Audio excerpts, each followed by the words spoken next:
एक पिता की 7 बेटियां थी। कितनी? राजा था, एक राजा था और राजा की 7 बेटियां थी। 7 बेटियां अच्छी थी, समझदार थी, सुंदर थी। एक दिन राजा का दरबार लगा था। राजा ने अपने मंत्रियों से पूछा, मंत्री बताओ तुम किसका खाते हो? मंत्री ने कहा, सरकार हम आपका खाते हैं। प्रजा से पूछा राजा ने, तुम किसका खाते हो? प्रजा ने कहा, मालिक हम आपका खाते हैं।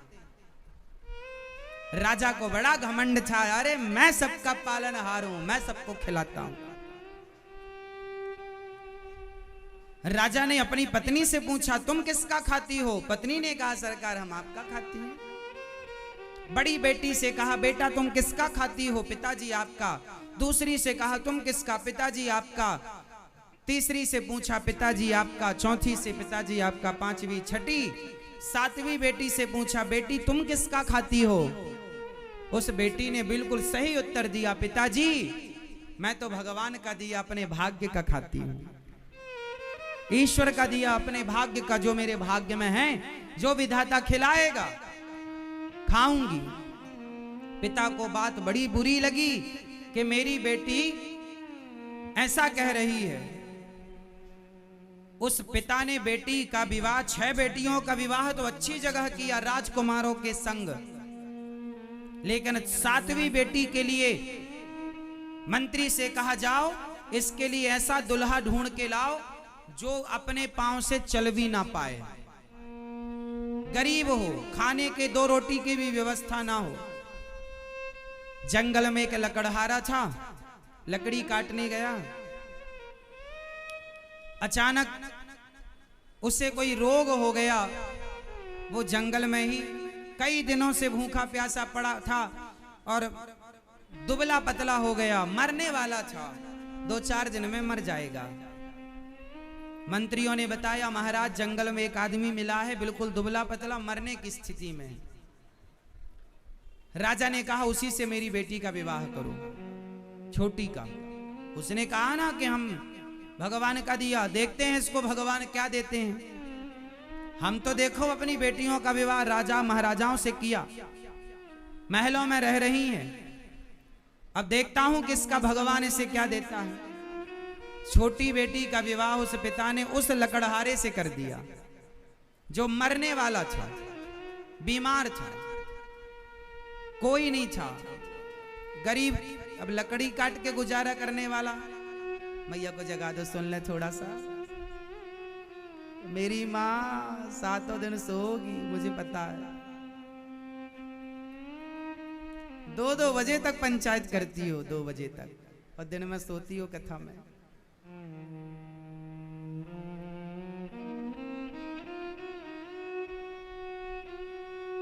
सुनो, फिर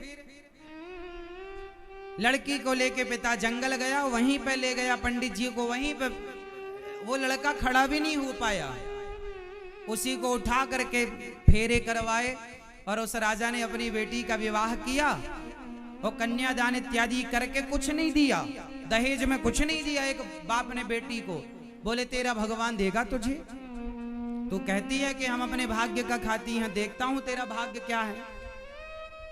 एक पिता ने अपनी 7वीं बेटी को त्याग दिया, ये कहकर कि देखता हूं कि तेरा भगवान तुझे क्या देता है। लेकिन एक बात बताएं मेरी माँ, संसार भले आपको त्याग दे, लेकिन भगवान जब अपनाते हैं ना, तो दुनिया त्याग दे तो कोई फर्क नहीं पड़ता, गोविंद है ना अपनाने वाले। इसलिए परेशान ना हुआ करो कि अब हमारा कोई नहीं है। हैं जिनके नाच जगन्नाथ हों, वो कोई अनाथ नहीं हो सकता। सबके नाच, सबके नाच, नाचों के नाच जगन्नाथ, इसलिए उनके होते हुए कोई अनाथ। इसलिए वो लड़की, अब तो पिताजी चले गए, सारी फौज चली गई, जंगल में अब 2 लोग रह गए, एक लकड़हारा और एक राजा की 7वीं बेटी। दोनों पति पत्नी के रूप में हैं। उस स्त्री ने देखा, 7वीं बेटी ने देखा कि मेरा पति तो चल भी नहीं पाता। उसने पूछा अपने पति से, आपको क्या बीमारी है? उसने बताया कि मैं जंगल में आया, पता नहीं पेट में क्या हो गया, मैं चल भी नहीं पाया और पानी देने वाला भी कोई नहीं बचा। अब वो लड़की पत्नी धर्म निभा रही है। और देखिए, जीवन में स्ट्रगल करना पड़े, मेहनत करना पड़े तो करो। ये ना सोचो कि ये दिन क्यों आ गए, दिन तो आएंगे, अच्छे दिन आए तो बुरे दिन आएंगे। रोना नहीं है, घबराना नहीं है। अच्छे दिन आए हैं तो बुरे दिन भी आएंगे। दिन हमेशा बदलते हैं। पहले गर्मियों के दिन थे, अब बारिश के दिन आ गए। पहले सर्दियों के दिन थे, फिर गर्मियों के दिन। तो दिन तो मौसम भी बदलता है। बोलो हाँ, दिन तो ऋतुएं भी बदलती हैं, दिन तो मौसम भी बदलता है, प्रकृति नेचर भी दिन बदलती है। तो तुम्हारे और हमारे दिन नहीं बदलेंगे। सारा दिन सारा एक सा रहेगा क्या? सब दिन एक से होते हैं क्या? बोलो मेरी माँ। कभी तुम लड़कपन में बच्चे होते हो तो कभी तुम जवान होते हो, तुम्हारे दिन बदल गए। कभी तुम दौड़ते खेलते थे, थकते नहीं थे, अब 4 कदम चलते हो थक जाते हो। दिन बदल गए ना। समय एक सा ना रहेगा साहब, ना लड़कपन सदा रहेगा, ना जवानी सदा रहेगी, ना बुढ़ापा। बदल रहा है संसार, महसूस करो। परिवर्तनशील संसार को महसूस करो। बदल रहा, कभी होठों पे हंसी होती है तो कभी आंखों में आंसू होते हैं। यही बदलाव है। जो लोग कल तक साथ थे वो लोग आज खिलाफ हो गए। यही तो बदलाव है प्रकृति का। संसार में आए हो, इन सब से गुजरना पड़ेगा। हंस के गुजरो, रो के गुजरो। इसलिए हर स्थिति परिस्थिति में भगवान का स्मरण बनाए रखो। वो लड़की कल तक राजमहलों में रहा करती थी। भाई राजा के ठाट वाट तो अलग थे, मस्त खाना, मस्त पहनना, मस्त सब चीजें। अब वो लकड़हारे के संग है, सादे कपड़े में। पति बीमार है, करे तो करे क्या, खड़ा भी नहीं हो पा रहा है। तो शादी होते ही उसके कंधे पर वो सारी जिम्मेदारी आ गई जो एक स्त्री के कंधे पर तब जिम्मेदारी आती है जब पति मर जाए और बच्चे छोटे छोटे हों। जिस स्त्री का पति ना हो और बच्चे छोटे हों, उस स्त्री से पूछो कि जिम्मेदारी क्या होती है। वो स्त्री की स्थिति इसके सामने थी। शादी होते ही उसी दिन से, उसी समय से अब वो जंगल की लकड़ियां काटे और लकड़ी काट काट करके वो पास के शहर गांव में जाए, बेचकर नई नवेली दुल्हन, हाथ की मेहंदी नहीं छूटी, और वो जंगल की लकड़ियां। राजा की बेटी, समय है साहब, समय है। कल तक रानी थी, कल तक राजा की बेटी थी, राजकुमारी थी, अब लकड़हारा की पत्नी हो गई। समय क्या से क्या ना बना दे। इसलिए समय बदलता है और समय तुम्हें न चाहता। तुम्हारी कोई औकात नहीं, हमारी कोई हैसियत नहीं। हम सब समय के अधीन हैं। लोग कितना भी कहते हो कि मैं अपने बेटे को डॉक्टर बनाऊंगा, लोग कितना भी कहते हो मैं अपने बेटे को इंजीनियर बनाऊंगा, जज बनाऊंगा, ये बनाऊं, तुम कितना भी सपना देख लो, लेकिन बनेगा वही जो समय उसे बनाएगा। वो तो समय आएगा तो पता चलेगा कि तुम्हारा बेटा क्या बनेगा। तुम सपने कितने भी देख लो, तैयारियां कितनी भी कर लो, पर समय जो बनाएगा वो बनना पड़ेगा। समय कहेगा कि आलू का ठेला लगाओ तो ठेला लगाना पड़ेगा। समय कहेगा कि भीख मांगो तो भीख मांगना पड़ेगा। तुम कितना भी पढ़ लिख जाओ, लिख जाओ, क्या बड़े बड़े पढ़े लिखे इंजीनियर लोग क्या पानी पूरी का ठेला नहीं लगा रहे हैं? क्या सब्जी नहीं बेच रहे हैं? समय सब कराता है मेरी माँ। इसलिए तुम्हारे हाथ में तुम्हारे बच्चों की डोर नहीं है। तुम माँ बाप हो, अच्छा सोच सकते हो बच्चों के लिए, पर होगा वही, हुई है सोई जो राम रचि राखा। यही विधि का विधान है। इस जरा जरा सी बात को आदमी समझ ले तो सुखी हो जाए, टेंशन फ्री हो जाए, पर ना जाने कब तुम्हारी खोपड़ी में घुसेगी ये बातें।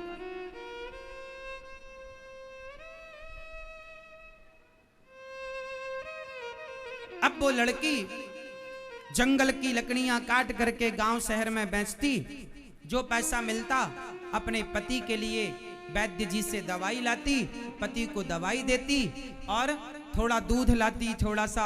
अब वो जंगल में एक छोटी सी झोपड़ी बना के, चूल्हा बना के, जंगल की लकड़ियों से थोड़ा माटी के बर्तन ले आई, थोड़ा चावल ले आई, दाल ले आई, आटा ले आई, बर्तन ले आई, और बेचारी उसने जंगल में गृहस्थी स्टार्ट कर दी, है ना।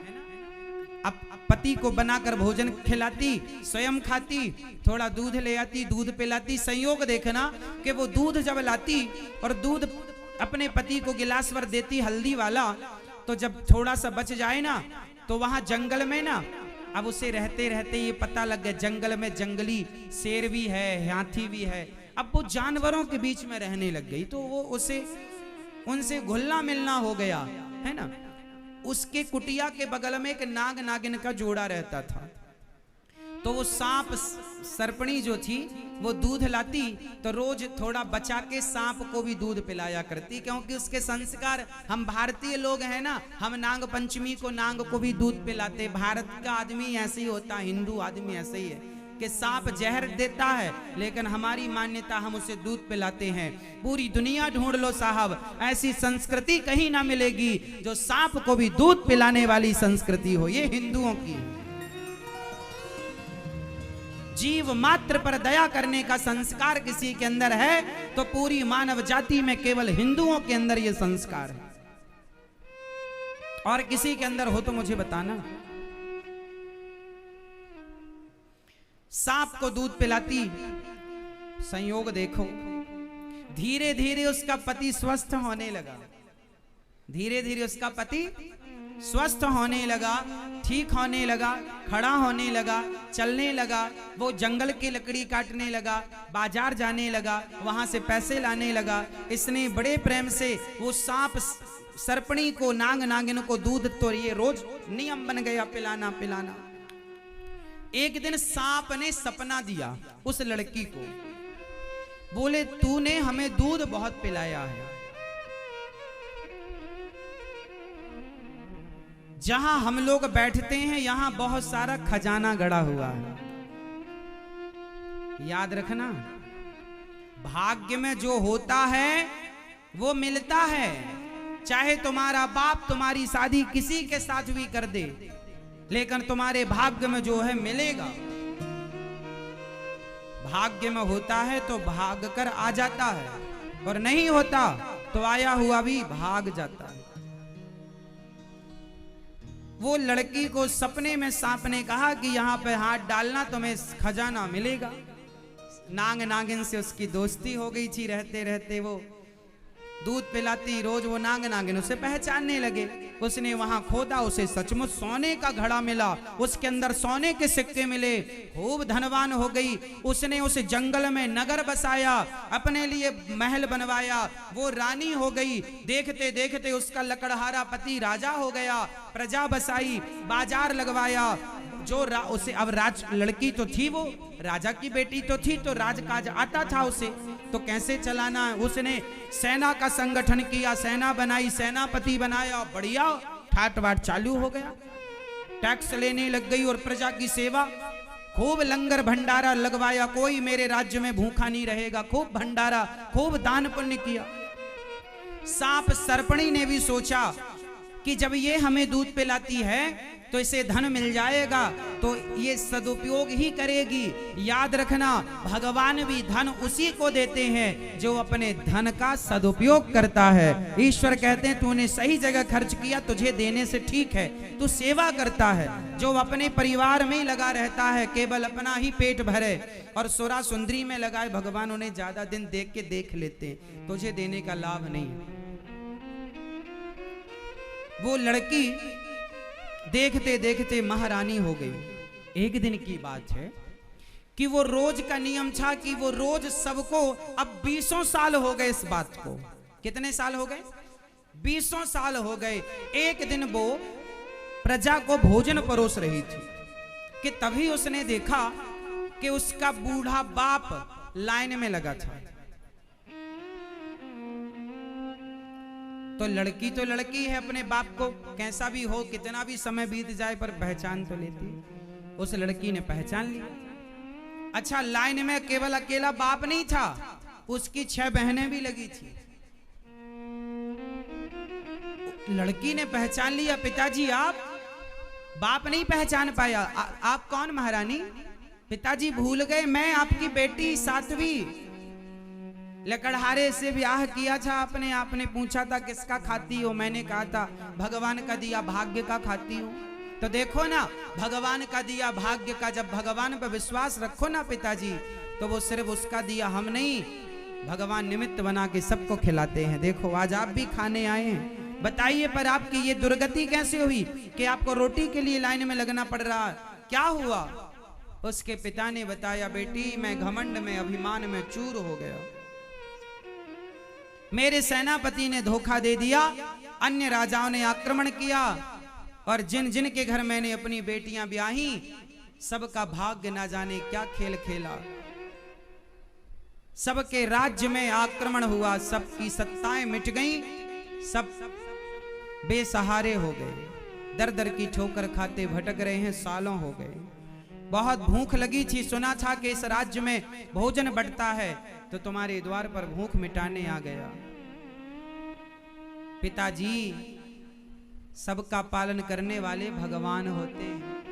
भगवान हमें पैसा दे तो हमें ये नहीं सोचना चाहिए कि मैं पालनहार हो गया, मैं भगवान थोड़ी हूं। पिताजी, आपने अपने आप को भगवान मान लिया था, आपका अभिमान इतना बढ़ गया था कि आप सबसे अपनी तारीफ सुनते और कहते कि मैं सबका पालनहार हूं। पिताजी, वो अभिमान मिटा के आप भगवान की शरण में जाइए, और जो करते हैं भगवान को, उनकी मर्जी के बिना पत्ता नहीं हिलता, और वो देना चाहें तो भिखारी को भी करोड़पति बना दें, और वो लेना चाहें तो करोड़पति को भी भिखारी बना दें। ये परमात्मा का नित्य का काम है। पिताजी, अभिमान ना करना। उस लड़की ने अपनी सेना भिजवाई, अपने सेनापति को आदेश दिया कि पिताजी के राज्य पर जिसने आक्रमण किया हो उस राजा को पराजित किया जाए। सेनापति गया, राजा इत्यादि उसकी टुकड़ी गई, उसने पराजित किया, अपने पिता का राज्य लौटाया, अपनी बहनों का भी उसने राज्य लौटाया, और अपनी बहनों का राज्य लौटाकर उसने सबका ये घमंड मिटा दिया कि मैं करता हूं। करते कौन हैं? इसलिए आप कभी अपने आप को करता नहीं मानेंगे। हर व्यक्ति अपने अपने भाग्य का खाता है, कोई किसी को नहीं खिलाता, कोई किसी को नहीं खिला सकता। सबको खिलाने वाले